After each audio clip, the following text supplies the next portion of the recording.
अपनी class RR polytechnic के इस ऑनलाइन प्लेटफॉर्म पर आप सभी का स्वागत है। मैं राहुल मिश्रा। स्टार्ट करते हैं पावर प्लांट इंजीनियरिंग का नेक्स्ट सेशन। पिछली क्लास हमने जो है न्यूक्लियर रिएक्टर तक जो है पढ़ा था। चैप्टर में आज चल रहा है न्यूक्लियर पावर प्लांट, जिसमें हमने न्यूक्लियर रिएक्टर क्या होता है और उसके अंदर कौन सी अभिक्रिया होती है, कैसे हमारा जो है विखंडन होगा, जहाँ से ऊर्जा निकलेगी उस ऊर्जा का प्रयोग कैसे करेंगे, मैकेनिकल वर्क बनाना, टरबाइन, कंडेंसर, ये पूरा प्रोसेस समझा था। तो आज का टॉपिक होगा, आज हम पढ़ेंगे न्यूक्लियर फ्यूल। न्यूक्लियर फ्यूल इसका क्या मतलब है कि नाभिकीय ईंधन। नाभिकीय ईंधन मतलब कौन कौन से फ्यूल है जिसको हम क्या करेंगे, अपने ईंधन के रूप में या फ्यूल के रूप में इस पावर प्लांट के अंदर यूज करेंगे। ठीक है, तो सबसे पहले देखेंगे इसके अंदर क्या यूज कर सकते हैं। यूरेनियम 235, ये क्या है, यह एक प्राकृतिक यूरेनियम है, प्राकृतिक यूरेनियम है। ठीक, सबसे पहले क्या है, यूरेनियम जो कि नेचर में मिलता है, यूरेनियम 235 हम जो है इसका यूज कर लेंगे। ठीक, ह्यूमन मेड भी आता है, आपको पता है उसका क्या होगा, ये एटॉमिक्स जो ये मास है एटॉमिक, ये अलग होगा। ठीक, तो इस एक चीज़ क्या है, यूरेनियम 235, इस देखिए इसके अंदर क्या होता है 0.7%। ठीक है, यूरेनियम 235 होता है। ठीक है, जो नेचुरल हमको मिलता है यूरेनियम, उसमें 0.7% केवल यूरेनियम 235 हमको मिलता है नेचर से। ठीक, उसमें 0.7% यूरेनियम 235 होता है। ठीक है, नंबर 2 हम यूज कर लेंगे रिफाइंड यूरेनियम। रिफाइंड यूरेनियम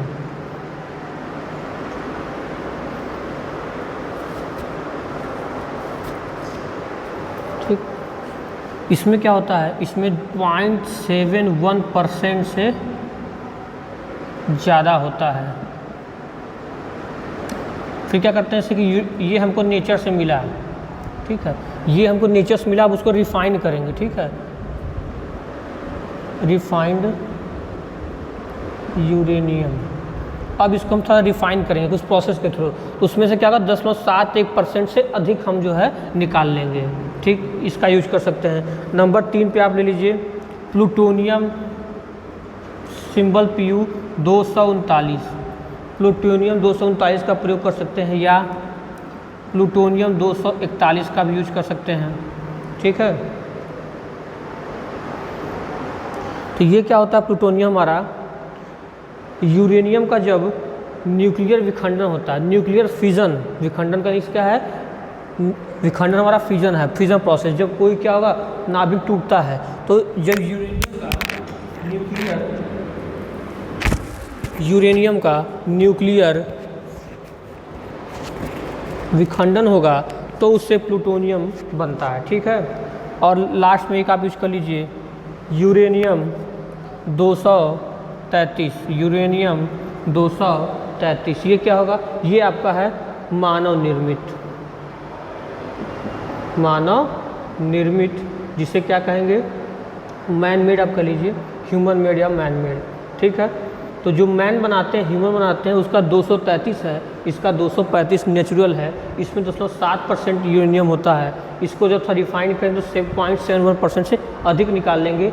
और जब इसका ही न्यूक्लियर फिजन होगा, क्या होगा, न्यूक्लियर फिजन नाभिकीय विखंडन होगा, तो उससे प्लूटोनियम जो है बनता है। तो इनका हम नाभिक, इस ईंधन का हम प्रयोग जो है अपने न्यूक्लियर पावर प्लांट में एज ए फ्यूल कर सकते हैं। ठीक, ये आपका टॉपिक हो गया। अब नेक्स्ट टॉपिक इस लेंगे moderator. Clear, next topic moderator क्या होता है। हिंदी में देखिए इसका जो नाम है उससे आप इसको थोड़ा सा क्लियरिफाई कर पाएंगे। मॉडरेटर हिंदी में कहते हैं मंदक। पिछली क्लास में थोड़ा सा चर्चा किया था मंदक क्या होता है। जैसे केमिस्ट्री में पढ़ते हैं कि रिएक्शन की स्पीड घटाने या बढ़ाने के लिए कैटलिस्ट का प्रयोग किया जाता है, वैसे यहाँ क्या है, मंदक, मॉडरेटर। ऐसा क्या होगा, जैसे कि मान लीजिए जब विखंडन होता है, न्यूक्लियर रिएक्टर में जब विखंडन होता है तो उससे कुछ न्यूट्रॉन पैदा होते हैं, और जो न्यूट्रॉन पैदा होते हैं उनकी स्पीड या वेग बहुत ज़्यादा होता है। तो तो यह ज़रूरी हो जाता है कि उनके वेग को कंट्रोल किया जाए या कम किया जाए। अगर नहीं करेंगे तो क्या होगा, अगर उनके वेग को कम या कंट्रोल नहीं किया जाएगा तो क्या होगा, वहाँ पर विस्फोट हो जाएगा। हो सकता है इतनी स्पीड से कि पूरा क्या रिएक्टर ही तोड़ के बाहर निकल जाए, उससे बहुत बड़ी क्षति होने की या दुर्घटना होने की संभावना हो सकती है। तो ये बात ज़रूरी हो जाता है कि वो जो न्यूट्रॉन हमारे वहाँ पे बने हैं, डेवलप हुए या पैदा हुए, उनकी स्पीड को या वेग को कम किया जाए। तो ऐसा कोई मटेरियल सब्सटेंस या कोई ऐसा मीडियम यूज करना हमको पड़ेगा जो क्या करे, जो नाभिकीय विखंडन के बाद न्यूट्रॉन पैदा हुए जिनकी स्पीड काफ़ी हाई है उसको थोड़ा सा कम किया जाए। जैसे हमने अभी कुछ साल पहले मूवी आई थी मार्स मिशन, ठीक है, उसमें क्या होता है, लास्ट में आपने देखा होगा कि उसमें जो हमारा सेटेलाइट था, तो वहाँ पे जो लोग काम कर रहे थे उन्होंने कहा कि जैसे कि अक्षय कुमार था, उसने कहा कि सेटेलाइट की स्पीड कम क्यों नहीं रही है। अगर सेटेलाइट की स्पीड कम नहीं हो तो क्या होगा कि वो उस ऑर्बिटल को क्रॉस करके कहीं आगे निकल जाएगा। वो मंगल की जो हमारा मार्स था उसकी जो ऑर्बिटल है, कक्षाएँ, उसको नहीं पकड़ पाएगा अगर स्पीड कम नहीं हुई, ठीक। तो स्पीड कम नहीं हो तो क्या होगा, उसको क्रॉस करके कहीं क्या होगा, अंतरिक्ष में गुम हो जाएगा हमारा सेटेलाइट। वैसे यहाँ क्या है कि स्पीड को कम करना ज़रूरी है। विखंडन हुआ तो पैदा हुआ तो काफ़ी स्पीड, वहाँ पे क्या होगा, विखंडन होगा, काफ़ी मात्रा में अधिक ऊर्जा निकलती है, तो वहाँ जो न्यूट्रॉन होंगे उसकी स्पीड काफ़ी हाई होगा, तो उसको कंट्रोल करना पड़ेगा। तो ऐसा कोई मीडियम, ऐसा कोई सब्सटेंस हम प्रयोग करेंगे जिससे उसकी स्पीड को कम किया जा सके, ठीक है। आई डेफिनेशन पर देखते हैं। मॉडरेटर क्या एक पदार्थ है जो उच्च वेग के न्यूट्रॉन की गतिज ऊर्जा को कम स्पीड में या धीमी गति में जो है चेंज करता है, ठीक है। तो जो उत्पन्न होते हैं उसका होता है 13,200 किलोमीटर पर सेकेंड, ठीक है। क्या दिखाई दे रहा है आपको कि जो न्यूट्रॉन पैदा हुए उनकी स्पीड क्या, 13,200 किलोमीटर पर सेकेंड। एक सेकेंड में इतना स्पीड से वो मूवमेंट कर सकते हैं, इतना किलोमीटर है, सोचिए कितनी हाई स्पीड होगी।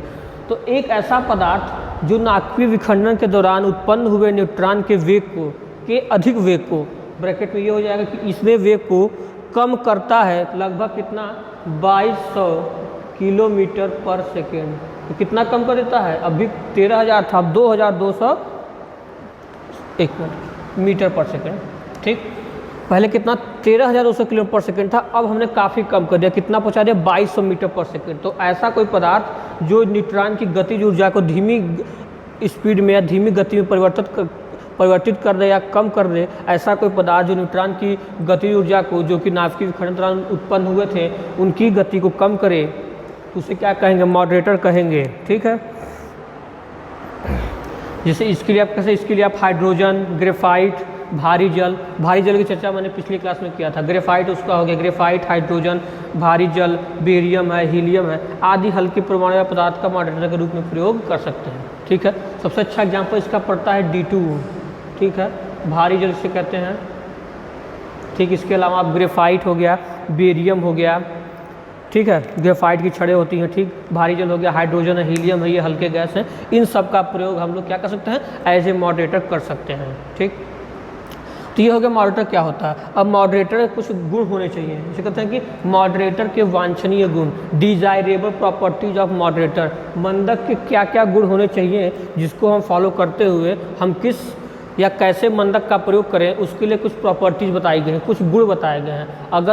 अगर वो कोई पदार्थ उस प्रॉपर्टीज़ को फॉलो करेगा तो उसको हम एज अ मॉडरेटर यूज कर सकते हैं। तो नंबर 1 क्या होना चाहिए, उसके अंदर न्यूट्रॉन की स्पीड को कम करने की अधिक क्षमता होनी चाहिए। मतलब क्या है कि उसके अंदर हाई कैपेसिटी हो कि वो न्यूट्रॉन के स्पीड को कम कर सके, ठीक। नेक्स्ट क्या है, उच्च थर्मल कंडक्टिविटी होनी चाहिए, हाई थर्मल कंडक्टिविटी उसके पास होनी चाहिए, ठीक है। यदि मान लीजिए वो कोई अगर ठोस अवस्था में है तो उसके पास उच्च मेल्टिंग पॉइंट होना चाहिए, ठीक है। मान लीजिए कोई मॉडरेटर हम यूज करें जो कि ठोस है, सॉलिड वे में है, तो उसका मेल्टिंग पॉइंट बहुत हाई होना चाहिए। ऐसा नहीं कि क्या हो जल्दी मेल्ट हो जाए, तो उसका मेल्टिंग पॉइंट हाई होना चाहिए। और यदि द्रव अवस्था में उसका उपयोग कर रहे हैं तो उसका क्या हो, तो कम मेल्टिंग पॉइंट का उपयोग किया जाना चाहिए। तो हम कम मेल्टिंग पॉइंट वाले का यूज करेंगे, क्लियर। नेक्स्ट मान लीजिए कि उसमें क्या हो, क्रोजन या संक्षारण जल्दी ना हो, ऐसा होना चाहिए, ठीक है। संक्षारण रेजिस्टेंस है, उसमें संक्षारण न हो, ऐसा कोई मटेरियल यूज करें जिसमें क्या क्लोजन प्रोसेस अच्छे से ना हो, ठीक है। ऐसा होना चाहिए कि हमको आसानी से मार्केट में मिल भी जाए, ठीक। और एक इम्पॉर्टेंट उसका होना चाहिए कि ऐसा कोई पदार्थ हो जो कि जो न्यूट्रॉन है उसको अवशोषित एब्जॉर्ब ना कर ले, ठीक। तो ये उसकी कुछ अच्छी क्वालिटी है। एक मेन क्वालिटी थी कि वो न्यूट्रॉन को अवशोषित ना करे, ठीक, याद कर लीजिए। उसका वो मार्केट में अच्छे से अवेलेबल हो। अगर ठोस अवस्था में यूज़ करें तो हाई मेल्टिंग पॉइंट का होना चाहिए, अगर द्रव अवस्था में यूज़ करें तो लो मेल्टिंग पॉइंट का होना चाहिए, ठीक है। न्यूट्रॉन को स्पीड कम करने की अच्छी क्वालिटी होनी चाहिए, थर्मल कंडक्टिविटी उसकी हाई होनी चाहिए। तो ये कुछ मुख्य इसके मॉडरेटर होगा, ठीक। अगला इस पढ़ेंगे हम लोग कंट्रोल रॉड, ठीक। Next topic control rod.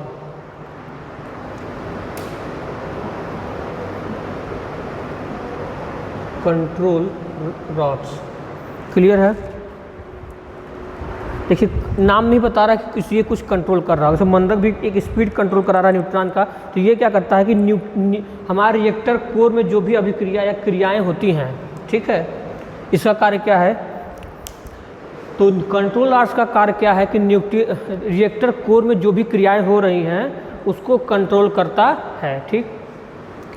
Control rod क्या है कि न्यूक्लियर हमारा जो भी रिएक्टर कोर है उसके अंदर जो भी क्रियाएं हो रही है उसको कंट्रोल करता है।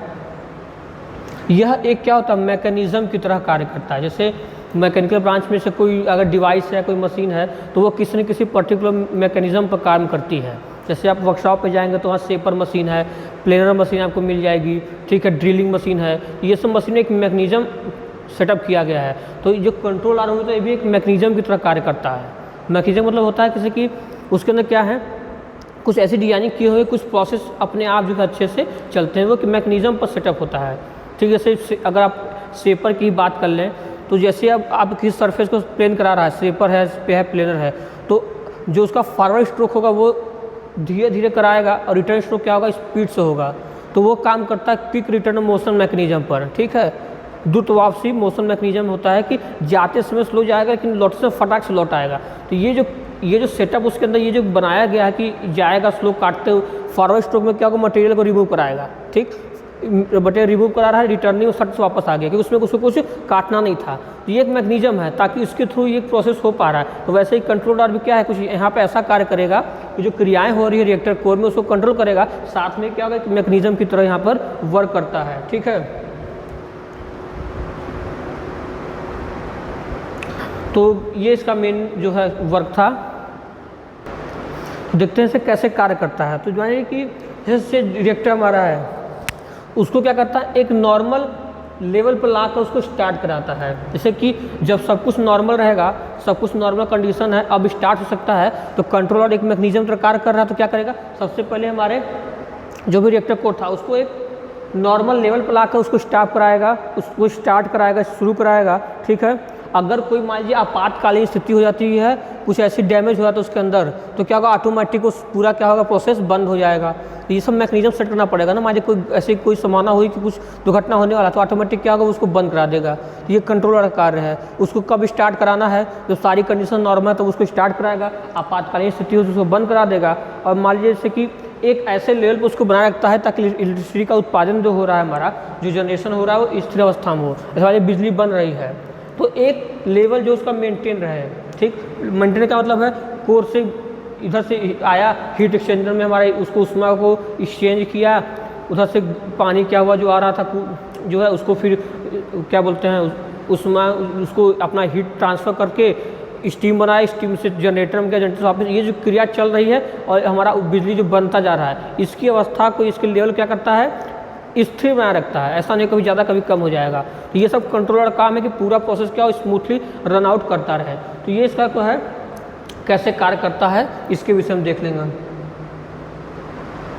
और कभी कभी ये क्या करता है, आवश्यकता होता है न्यूट्रॉन की अधिक मात्रा को ये क्या करता है, कंट्रोल रॉड जो है एब्जॉर्ब भी कर सकता है। अभी मॉडरेटर हमने पढ़ा था, तो मॉडरेटर में क्वालिटी होनी चाहिए कि वो जो न्यूट्रॉन थे उसको अवशोषित ना करे, लेकिन कंट्रोल रॉड अवशोषित कर सकता है। तो आवश्यकता अनुसार जो जरूरत पड़ती है तो न्यूट्रॉन की अधिक मात्रा को जो क्या होता है, अवशोषित कर लेता है, जिससे कि जो भी अभिक्रिया की स्पीड थी वो नॉर्मल तरीके से हो सके, ठीक। तो ये आप कंट्रोल रॉड के बारे में हो जाएगा। आइए अब नेक्स्ट टॉपिक चलते हैं, कूलेंट। कूलेंट जैसे नाम ही पता चला है, ठंडा करने वाला कूलेंट। जैसे कि आप जान रहे हैं कि काफ़ी अधिक मात्रा में हीट या उष्मा उत्पन्न हो रहा है, तो वहाँ पे हीट क्या होगा, बहुत ज़्यादा होगा, उसको कम करना ही पड़ेगा, ठीक है। जैसे मानते हैं कूलेंट क्या है, एक ऐसा कोई मीडियम है जो कि रिएक्टर कोर में उत्पन्न होने वाली हीट को हीट एक्सचेंजर सिस्टम में कार्य करने वाले पदार्थ को स्थानांतरित कर देता है या ट्रांसफर करता है। तो हमने क्या बनाया था, रिएक्टर कोर हो गया मान लीजिए एक नॉर्मल फिगर, यहाँ से निकलता है हीट एक्सचेंजर आया ना, यहाँ चला गया, तो यहाँ पर जो अधिक मात्रा में टेम्परेचर उत्पन्न हो रहा है उसको क्या करता है, अपने साथ ले आता है, हीट एक्सचेंजर में जो ही पदार्थ यहाँ पे था उसको ट्रांसफ़र करता है। तभी ना क्या होगा, ये अपना हीट या टेम्परेचर इसको देगा, तो यहाँ से जो पानी आ रहा तभी तो ये इसको, इसका नाम ही क्या है, ऊष्मा विनिमयत्र, विनिमयत्र हीट एक्सचेंजर, हीट को अदला बदली करने वाला या एक्सचेंज करने वाला।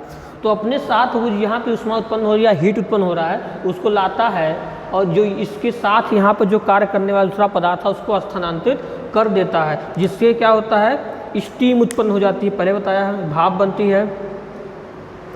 इससे क्या होगा, आपकी भाप बनेगी, उस भाप को आप यहाँ से वापस लाएंगे, यहाँ पर टरबाइन लगा देंगे, टरबाइन से दे देंगे, बचे हुए कंडेंसर, कंडेंसर से फिर यहाँ पे इकट्ठा करेंगे, फिर पंप लगा के वापस भेज देंगे। तो ये क्रिया चलती रहती है, ठीक। तो कूलेंट कार्य क्या है, एक ऐसा माध्यम है जो क्या करता है, न्यूक्लियर रिएक्टर में या रिएक्टर कोर में उत्पन्न होने वाली भाप को अपने साथ लाता है और हीट एक्सचेंजर में कार्य करने उससे पदार्थ को स्थानांतरित कर देता है, जिससे क्या होता है, स्टीम या भाप उत्पन्न होती है। और क्या होता है, रिएक्टर कोर में कूलेंट का संचालन निरंतर होता रहता है, ठीक। आपको फिगर बना के मैं दिखाया था पिछली क्लास में भी, कूलेंट कैसे वहाँ पर लगा होता है, कूलेंट जो है दिखा दिया था, ठीक। कूलेंट दिखाया था ना, शीतलक जो हिंदी में लिखा था, तो शीतलक हमेशा उसका जो फ्लो है वो कंटिन्यूअस बनाए रखना पड़ता है, ठीक। वहाँ हीट उत्पन्न हो रही है तो कूलेंट इधर से आएगा, रिएक्टर कोर से होता हुआ जाएगा, उसकी हीट को ले लेगा, फिर यह ला के हीट एक्सचेंजर में देगा, तो वहाँ से फिर वो स्टीम वहाँ जाएगी। तो कूलेंट का ये जो है कार्य हो जाता है। ऐसे अब कौन कौन सा आप यूज कर लेंगे कूलेंट, जैसे आमतौर पर क्या करते हैं, गैस और द्रव प्रकार का हम लोग कूलेंट यूज करते हैं। आपके दिमाग में से कूलेंट हेडिंग आया तो आप दिमाग में आ जाएगा कूलेंट कोई लिक्विड चीज़ होगा, तो आमतौर पर कोई गैसियस मीडियम हो चाहे लिक्विड मीडियम हो, दोनों का हम प्रयोग कर सकते हैं। जैसे मान लीजिए हीलियम हो गया, ठीक है, एयर हीलियम है, कार्बन डाइऑक्साइड है, ठीक है, और या द्रव पदार्थों में पिघली हुई धातु जैसे सोडियम और लिथियम, ये सब कुछ क्या है, मुख्य हमारे कूलेंट हैं। तो अच्छे कूलेंट के हम लोग गुण देखेंगे, ठीक है। और जो हाई कैपेसिटी के हमारे पास पावर प्लांट होते हैं, न्यूक्लियर पावर प्लांट, उसमें जो है मेनली CO2 का प्रयोग हम लोग एज ए कूलेंट करते हैं, ठीक है। एज ए कूलेंट CO2 का मेनली प्रयोग किया था, इसलिए आप हीलियम हो गया, हाँ, और उसके बाद इसके द्रव्य में पिघला हुआ सोडियम है, लिथियम है, हाँ, इन सब का प्रयोग भी आप कर सकते हैं। अब इसके क्वालिटी, इसके गुण देख लेते हैं, ठीक है। गुण इससे क्या होगा, प्रॉपर्टी, जैसे प्रॉपर्टीज यहाँ बताया था ना कि प्रॉपर्टीज क्यों पढ़ते हैं, प्रॉपर्टीज ये बताता है कि ये क्वालिटी होगा तो इस पदार्थ का हम चुनाव कर लेंगे यहाँ पर इस कार्य के लिए, ठीक है। जैसे होता है कि यहाँ पर इसे कोई कार्य करना है, ठीक है, तो उसके पास क्या क्वालिटी है, क्या क्वालिफिकेशन होना चाहिए इस कार्य करने के लिए, सब डिफाइन किया गया है। जिसके पास वो क्वालिफिकेशन या क्वालिटी होगा वो इस कार्य को परफॉर्म करेगा, ठीक। तो वैसे ही कूलेंट किसको हम यहाँ पर एज ए कूलेंट किसका प्रयोग करेंगे, कूलेंट कौन हो सकता है, वो कौन डिफाइन करेगा, ये जो क्राइटेरिया बनाएगा, that is there is some properties defined which can decide what we can use, what material, what medium which we can use to as a coolant in our nuclear power plant, ठीक है। तो ऐसे कौन से पदार्थ जिसको हम use कर सकते हैं, तो sum property I will discuss, ठीक है। आइए डिस्कस करते हैं कुछ प्रॉपर्टी। सबसे पहला क्या होगा, थर्मल कंडक्टिविटी अच्छी या अधिक होनी चाहिए, थर्मल कंडक्टिविटी, ठीक है। थर्मल कंडक्टिविटी अच्छी होनी चाहिए, मतलब क्या है, थर्मल मतलब क्या है, सबसे वर्ष में 2 बार आ चुका है ये थर्मल, एक है कंडक्टिविटी,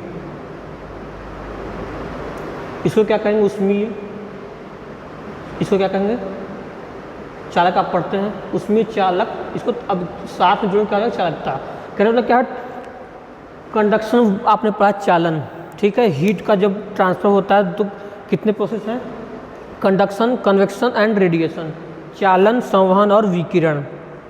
तो चालन क्या होता है कि इसमें उसमें अच्छे से ट्रांसफ़र हो सकती है, तो क्या है, ऐसा कोई मटेरियल यूज करेंगे जो क्या हो, थर्मल मतलब भी क्या, टेम्परेचर से ही लिया गया है, ऊष्मीय या तापीय, हिंदी में थर्मल को तापीय भी कहा जाता है, ठीक। तो ऐसा कोई लीजिए लिक्विड, ऐसा कोई गैसियस मीडियम लिक्विड में लीजिए एज अ कूलेंट, जो क्या हो इसके अंदर थर्मल कंडक्टिविटी अच्छी हो या हाई हो। क्या मतलब कि उसके अंदर ऊष्मा को या टेम्परेचर को या हीट को ज़्यादा मतलब उसको ट्रांसफ़र करने की क्षमता क्या हो, अच्छी हो। ठीक, नंबर 1 हो गया। नंबर 2, इसके पास भी क्या हो, कोरोजन, एंटी कोरोजन प्रॉपर्टी होनी चाहिए, मतलब क्या गैर संक्षारण होना चाहिए, आसानी से करना क्या कोरोजन ना प्रोसेस ना ये वहाँ पे कंडक्ट करा लगे।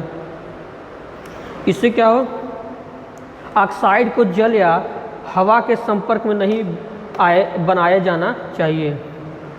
ठीक, नेक्स्ट, केमिकल और थर्मल कंडीशन में कूलेंट स्थिर होना चाहिए। इसका क्या मतलब है, केमिकल कंडीशन हो गया और थर्मल, तो थर्मल समझ के टेम्परेचर हो गया, केमिकल मतलब जो केमिकल प्रोसेस होते हैं उस दोनों कंडीशन का वहाँ पे डेवलप हो रहा है, तो वहाँ पे क्या वो स्थिर बना रहे, अपनी प्रॉपर्टी को छोड़ ना दे, एज ए कूलेंट ही कार्य करता रहे। ठीक है, और क्या मतलब इसके, अब हमने अपने रिएक्टर, नाभिकीय रिएक्टर हमारा था न्यूक्लियर रिएक्टर, उसके अंदर हमारे जो रेडिएटिव तत्व डाले गए हैं एज ए फ्यूल या एज ए ईंधन, उसके अंदर क्या वो उस पर कोई प्रभाव जनरेट ना करे। ठीक है, रेडिएटिव पदार्थ इससे प्रभावित नहीं होना चाहिए।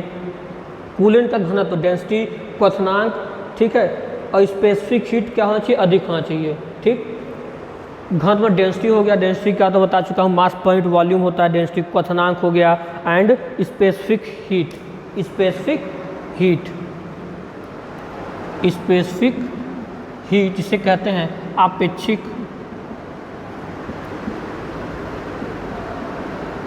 हीट को उष्मा करिए, स्पेसिफिक हीट अधिक होना चाहिए। ठीक है,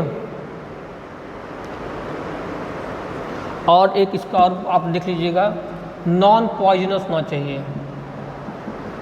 ठीक, नॉन पॉइजनस, या जिसे क्या कह देंगे, जहरीला नहीं होना चाहिए।